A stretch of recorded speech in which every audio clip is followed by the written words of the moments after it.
Hello and welcome to this episode of Futures, the podcast series brought to you by CIPS, the Chartered Institute of Procurement and Supply.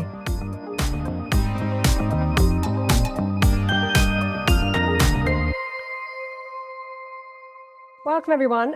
This is our podcast live. So I don't know if anyone has caught any of our CIPS Futures podcast. Show of hands for any fans. Disappointed. Go and find us on your podcast streaming service, CIPS Futures it's called. But this is our podcast live. It's myself and Sam Achampong from CIPS as well. But I have a guest co-host with me, Jonathan Morgan. Jonathan, do you want to introduce yourself? Yeah, hi everyone. I'm Jonathan Morgan, General Manager for UK and Europe for CIPS. I'm definitely not Sam, as you'll see. He is around today, wasn't going to be here. That's why I've stepped into his shoes. And apologies to any big groupies that really like Sam being on the podcast with. I've been at CIPS for 5 years and have moved in from the private sector with procurement background. It's good to have you on board. Nice to have a new co-host with me. I've told Sam that it's got some tough competition now. So there you go. So have I. Right, okay. So this is a live recording of the CIPS Futures podcast, and we will explore what's possible even in a highly regulated financial service sector. So let's introduce our guest, the lovely Laura Faulkner FCIPS, Director of Business Services at Nationwide Building Society. Thanks for joining us, Laura. Thank you very much, Emma. Thank you very much. Lovely to be here. Good. So when we usually start off our podcast, we like to try and find out a little bit about people, a bit about your role, perhaps, how you got into procurement. Do you want to let us know a little bit about you? No problem. Well, it's lovely to be here. Thank you. So I've had a number of roles in my career, all in procurement. Started off my career in Polaroid, if anybody can remember the shaky films. I started there, moved to GSK, EY, what is now NatWest Group, and Nationwide. And I was not one of those people who fell into procurement. I was just about to say that. I started on a graduate training programme straight from university, having done my dissertation on a very exciting subject of the operational excellence of a production line. So thank you very much, everybody. But yeah, it was great. If anyone wants a copy. Yeah, it's there, signed. But no, I've been very, very fortunate. And as I say, I have a fantastic role now at Nationwide that encompasses just a little bit more than procurement and third-party risk. So fortunate to also lead on workplace and our workplace strategy, some of our workforce activity as well. I lead on our cost transformation programme and our strategic investment programme office. But very importantly also is our sustainability and social impact agenda for our operations and our supply chain. So very broad, but very exciting. You've had a successful career in procurement, but now moved beyond it. But procurement's clearly a passion. What do you enjoy about the profession of procurement? It's at the core of, or it can be at the core of everything in the organisation. So whether that be commercial decision making, whether it be around the sustainability or the risk agenda as well, we can be involved in pretty much everything. And if you're keen to have a different day every day of the week, it's the kind of career for you. I also think it's one of those places where you can be really the joiner up of people across the organisation, because you've worked in so many different projects, you know so many different people. So when somebody then faces a different challenge, you can say, I remember that over there, and you can link people up. And the best thing is not only linking up people internally, but today's been a great example of some of the organisations externally that you meet that you can then bring back into the organisation. So I think for procurement, it is quite literally you're the best networked person internally and externally. So yeah, if you quite like that kind of thing, it's definitely the career for you. I would say that to young people as well. Like, I've done lots of careers fairs with young who know they want to get into business, but not really sure what they want to do. And I always say, well, get into procurement because you are like the touch point of everywhere. And if nothing else, you'll find out what every area of the business does and decide where your landing place is. Hopefully it will be procurement. Exactly. But yeah, that overview. I agree. And this morning when Alison Bartow was talking, she mentioned about don't wait to be asked. I think that also applies to don't wait to ask. One thing we've seen with we've got a community platform now, and it's really, really busy just with people asking questions that they maybe thought they'd sound silly for asking, or it's that network. It's why people come to conferences. And to your point about lining people up externally, people here are in a great position to do that. And I do think that network side of things is a reason for enjoying the profession of procurement. Yeah, definitely. Great. So nationwide, very much about purpose. I guess you're really lucky to be in an organisation that has that at its core. What does the phrase social value mean to you, Laura? To me, it is very similar to what I guess it means to nationwide as well, but it is the balancing of well-being for both today's generations, but also the future. So if I think about nationwide, it's a mutual, it's the world's biggest building society.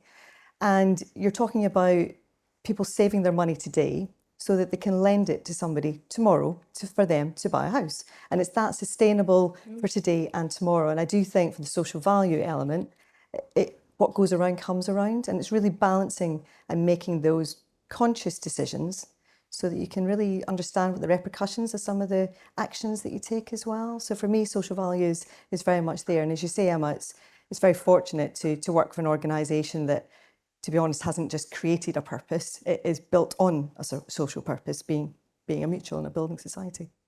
Have you got any examples of how your procurement team have brought the social value to life within your supply chain? Yeah, so, well, if we even think about nationwide as a whole, we've had a new strategy now for a couple of years and a new blueprint, and really focusing on banking, but fairer, more rewarding, and for the good of society.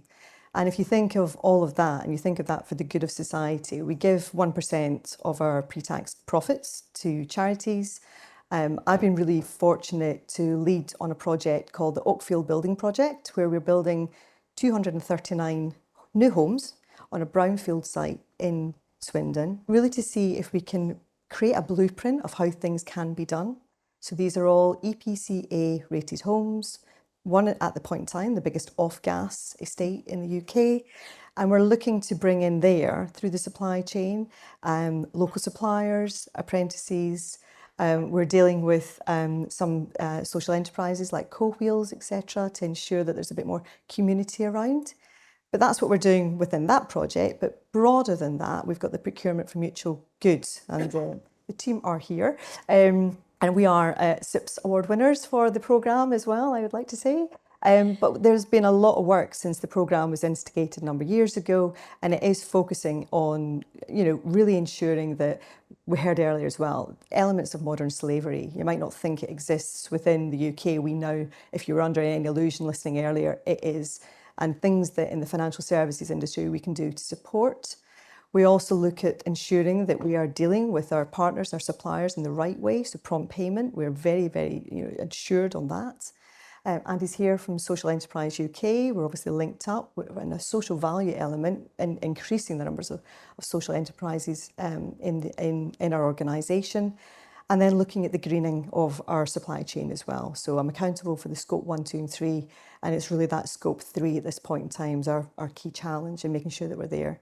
But ensuring that the team are really focused on everything, and that's not taking away from the value, the other elements of value that they bring, but it's making sure that really there's a good balance and an understanding of how old phraseology of ESG, but how that really fits into how we do things in the procurement team as well. You've really built a culture within your team, haven't you, that really put these things at the forefront? Yeah, and I think it's been some of the things of trial and error as well. So we, a couple of years ago, mandated that we had to have 10% of our scoring, of the weighting in our tenders would go from the ESG scoring, and making sure that that was mandated. And that took a while. That took a while for our own teams to get their heads around how they were going to do it, so some training there.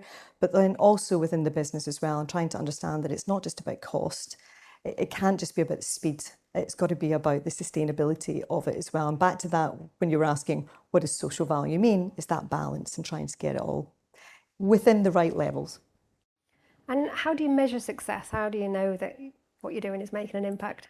Well, we have over the last few years as well. So I mentioned Oakfield and the number of different types of ways of working we've been instigating there. Within our supply chain, we've been, particularly if I talk about social enterprises, we are a signatory to the Bi-Social Challenge. We signed up in 2018, but it's ensuring that we can also speak openly about that as well. And I do think measuring that is things like today. Organisations, and we talk about being a beacon for mutual good, but a beacon means that you talk about it, shine a light on things, and it's making sure that we can talk about mutual good, we can talk about social value, and that you can be a successful organisation. So when you talk about measuring, we're a successful organisation that's really aiming to do the right thing as well. We've got a number of social enterprises in our supply chain that we've worked with for quite a few years. We've got newer ones that are coming through all the time, and we've got ones that are coming through our third parties as well through the supply chain. One of our longest relationships is with Wild Hearts for obviously our office supplies, but they come through Banner now. So it's making sure that we're utilising where we can bring social enterprises into supply chain. We're absolutely doing it. What would your advice be to others that maybe don't have it ingrained so much within their culture for embedding those social value outcomes into tenders or contracts? Because as much as we would like it not to be the case, a lot of people focus on the bottom line only. Yeah, it does mean you've got to do a lot of engagement, a lot of training as well. So we've invested in training for our procurement teams, making sure that they fully appreciate why we are focused on all of these elements of social value, but also with all of our colleagues and stakeholders in the business as well. So we've got around about 600 contract managers who we encourage to go through the training as well. And it's back again, it's small things like pay your supplier on time, right? That's within all of our gift to do that, is to turn around the invoice. But how much that means to a small organisation, it could be make or break. And it's when you make that a real clear focus for people. You know, our contract managers then said, I don't realise why I didn't do it in the first place. We hold engagement events. We've brought, for example, social enterprise into our organisation to talk to the business. We went out to meet suppliers as well. And at the end of July, we're going to be holding an event, and it's a climate-focused event. But we've got around about 500 suppliers will be joining virtually for that to hear about really what our ambitions are. But then again, it's about sharing. It's about how we can all learn from each other. And it was great to hear earlier around nobody's got all the answers, right? So we can't say that you're wrong or you're right, you're a good company or you're a bad company. And I did like the way that was worded earlier in the keynote. And I just think if we can all work together and we can all just be a little bit more honest about how we're getting to where we need to get to in all of these agendas, I think we could all learn from each other. So the event at the end of July, we've got EcoVadis coming along to talk again, but we've got other partners coming as well to talk about how they've managed to do what they've done. But also, can everybody start sharing what their challenges are as well? And I think if we could all start sharing around some of the things that aren't going quite so right for us, I think that would make things a lot more easy for people to say, yeah, that's the same as me. How do we work together now? Rather than, feeling as though you're doing something right or wrong. And that all helps bring that culture that you've got as an organisation into your supply base. And I guess that's working with more social enterprises generally means working with more smaller organisations. Are there more challenges around that in terms of how you engage them on this journey and embed more ESG? It can be. We're a heavily regulated industry. It can be challenging to have a social enterprise who can meet either the scale or the nationwide infrastructure that we require. But again, that's when I was mentioning about utilising some of our third parties and having them, encouraging them to bring those smaller firms on board as well, because it could well be that in a more local area. And we've seen that really successfully done through, and I'm sure a number of you will do the same, but through our catering suppliers in particular. Last year alone, we had 10 social enterprises work with us through our main supplier, but we support them. So we invite them to our events, we talk about them. So we've got Change Please, and I'm sure a number of you already work with them, but obviously providing our coffee within our workplace. And obviously they're supporting people who are experiencing homelessness and employing them. We've got NEMITs who are offering employability to refugees. And then you get Bellew Water, who obviously give 100% of their profits to water aid. So it's small things like that. Now, we couldn't necessarily offer a whole nationwide contract, but we can do it through our supplier, and then they can offer that and offer them out to way more organisations as well. So it's trying to be smarter, and again about that being that beacon and just talking about things and saying there's opportunities to be able to do this in the right way. There's usually a segment of our podcast, I'm not buying it. It's one where I'm going to give you a light little challenge on a particular thing. And I guess other people who are perhaps working in a regulated environment such as you do might say, is this really possible? Are you not just building more risk into your supply chain by working with more smaller organisations? What would your challenge on that be? No, and I would say that. You can hear already from a nationwide point of view, we do walk a little bit of a different path anyway. But it doesn't mean we're held to any less high standards through our regulatory bodies of the PRA and the FCA in particular. And it will be at the point in time, there will not be a possibility of using some of these smaller firms to have to host our payments infrastructure, etc. But we can find avenues in, and we can definitely find avenues, I've already mentioned, through utilising some of the smaller firms through the bigger ones. We do use a firm called Income Max, for example. And what they do is they offer signposting to our customers who may be experiencing financial distress, and they signpost to ensure that they can get the support they need. We've worked with them for a number of years now. So it's just trying to find the right firm and use them in the right way as well. And again, I'm super keen to hear from other organisations about how they're using firms, smaller firms, and to see if we can do it, because we're always willing to try. Great. So if you were to share one piece of really practical advice to those who might be looking to drive social value, don't know where to start, what would it be?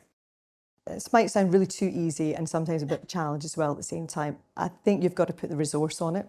So we do have resources dedicated to this. Not a lot, but we do have dedicated resources. This is not side of desk. And I think you do need to put the time and the resources into this, and the investment will pay off.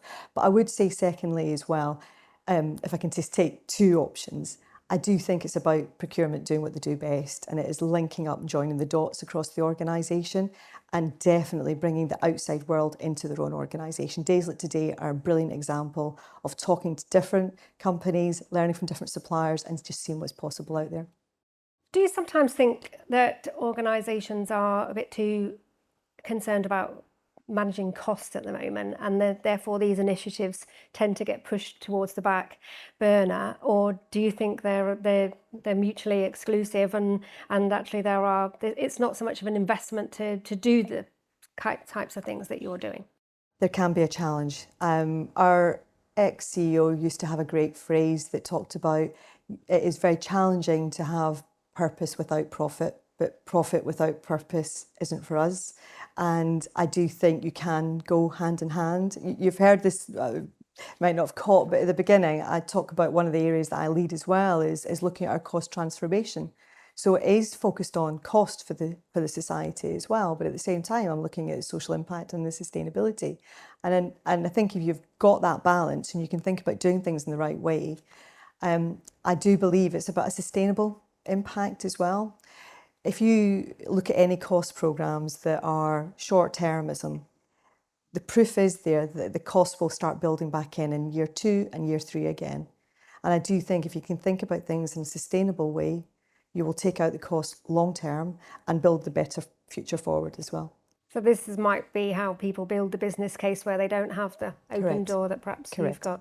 Yeah. I think just building on from that, the people that we're employing are changing what they're expecting from an organisation, and a lot of graduates are coming out of university and looking for jobs that don't just pay a salary, that actually offer some value to them as a person and deliver some good bits and bobs.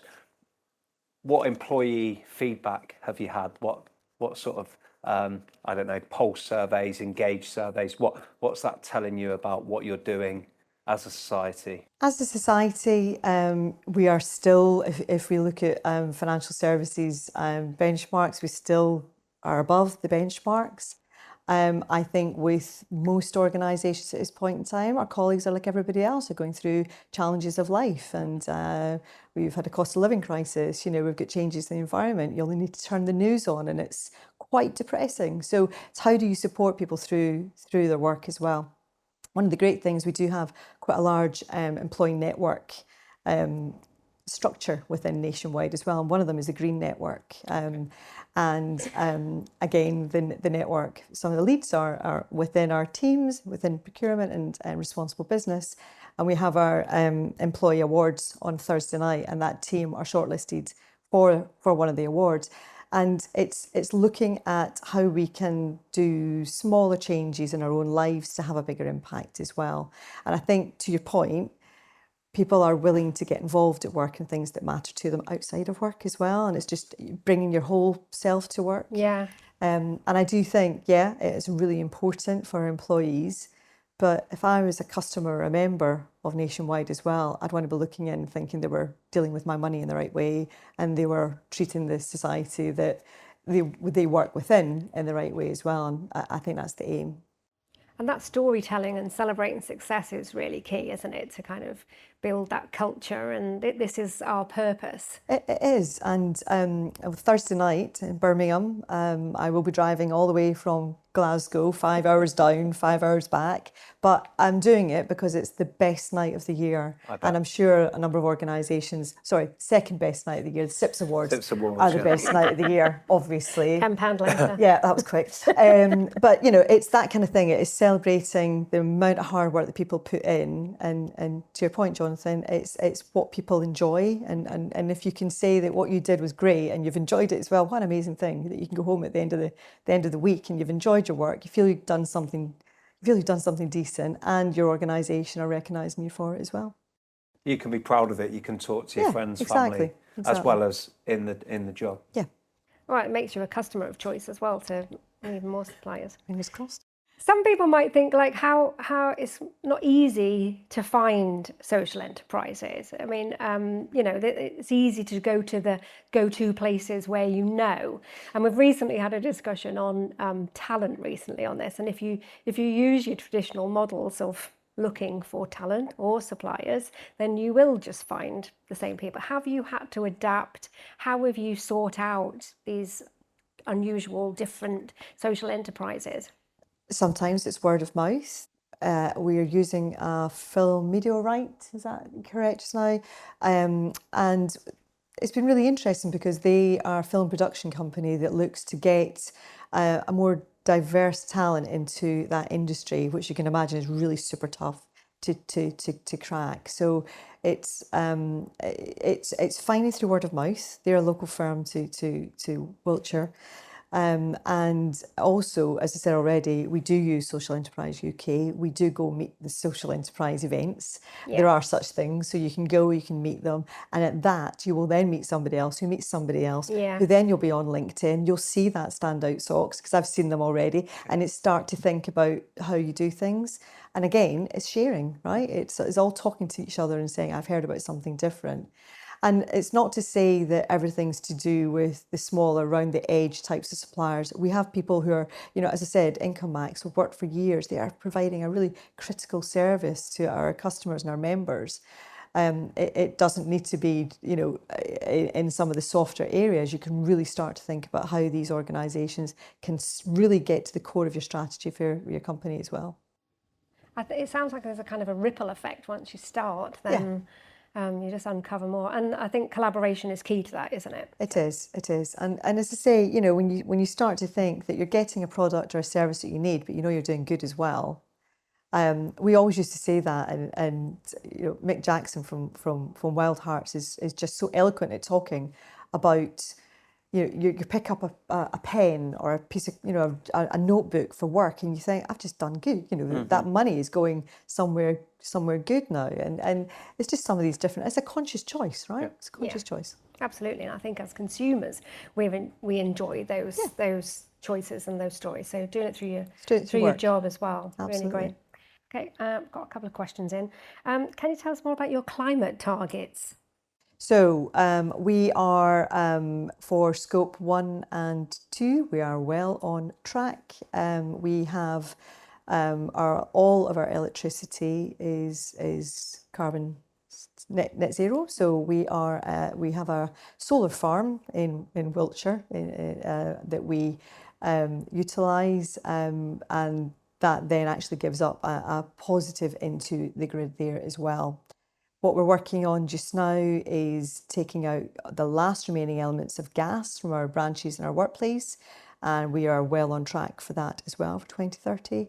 And then the challenge for our scope 3 is ensuring that our supply chain, and that is why again we are making sure that we've got that 10% weighting within our tenders, so that we can make sure that we're using the opportunity to work with the right companies. But also what we're doing, and at the end, the event that we've got at the end of July, that is bringing 500 suppliers together to talk about our climate challenge, how we are looking to move towards getting to net zero for 2030 in our scope 3.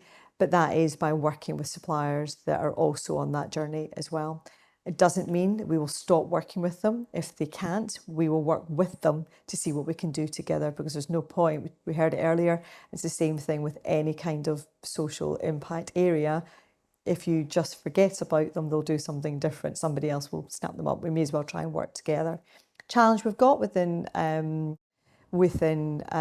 all financial services, and in particular, is in scope 3 in the mortgage book. So as you can imagine, we are impacted there.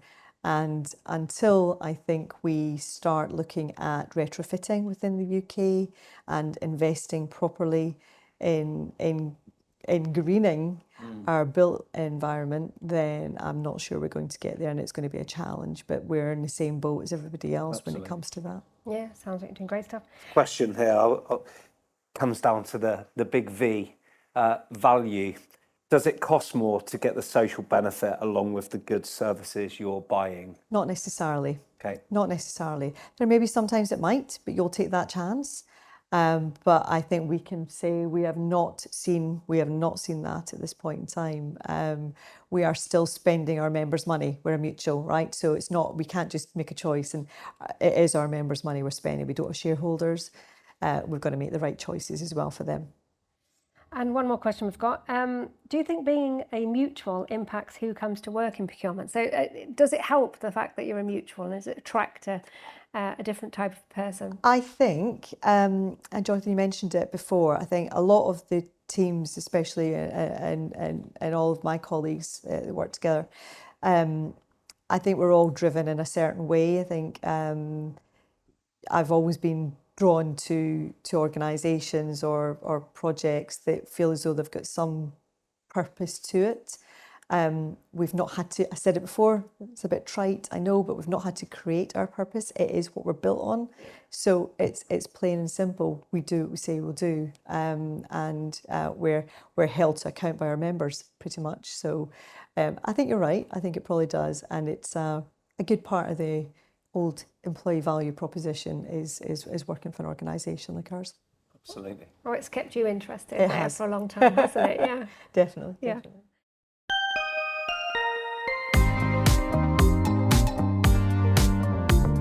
So that's it for this episode of Futures. Thank you for joining us. For any new listeners out there, be sure to check out our previous podcasts. We've had fantastic feedback so far, so please do continue to rate and review us on your favourite podcast platform.